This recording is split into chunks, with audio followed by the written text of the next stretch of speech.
Thank you. I just want to follow up a little bit on HMDA and clarify what I wasn't able to attend because I had other hearings, but what I understand has been discussed is a clarification from you that nothing in this bill that will be debated next week undermines the Fed's ability to enforce fair lending laws. Is that correct, Mr. Chairman? That's generally right. This is really, CFPB really writes these rules, and you should seek comment from them if you like.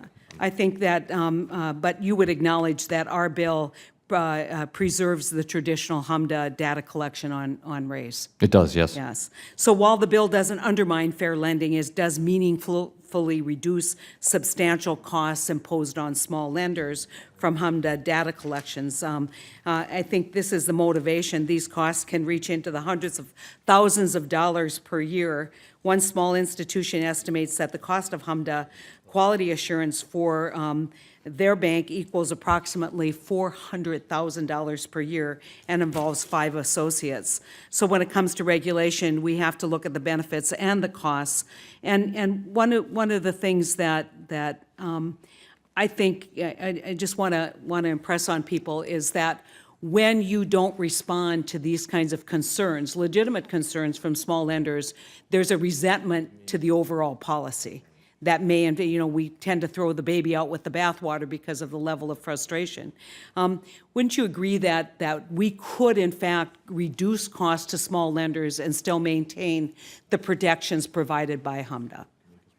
Yes, I do agree. Yeah. So when we're looking at going forward, I think it's important that we have a very spirited debate about this, but I think it also is very important that we put it in perspective and that we not exaggerate the results here or the purpose of this bill. And so, Chairman Powell, just one question, and I know you've been answering a lot of questions about the economy writ large, but wanted to just get your sense of economic growth. And as we look at, again, big surprise, I'm going to ask a question about trade.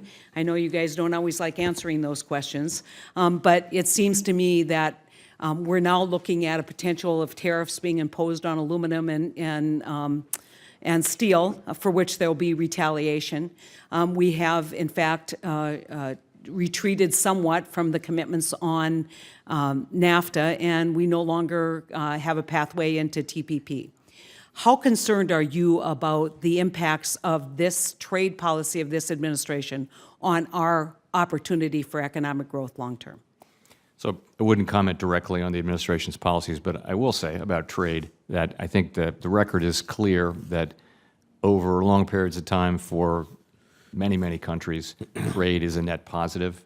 It spreads productivity. It forces our companies to compete. It gives businesses and people the ability to buy and sell things in the world market. So overall, the studies all show, and theory would suggest that it's a good thing. But not all the benefits do not fall equally. There can be communities, there can be individuals who are negatively affected by trade, and we've seen a fair amount of that. I think it's more of that than probably was expected.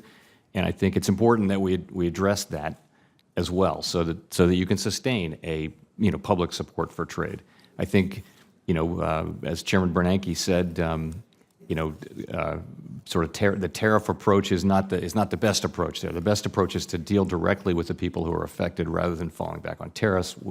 But again, these are not measures that are consigned to us. They're really for you and for the administration. But I think that these are measures that are going to have an effect on the kind of economic analysis that you do that's going to lead to monetary policy.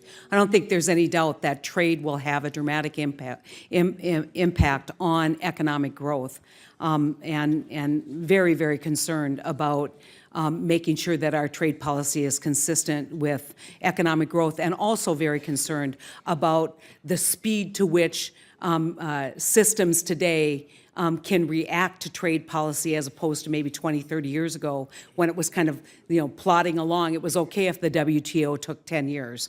Today, I don't think that's true, and I don't think it's true that it's okay that it takes 10 years to get back into TPP.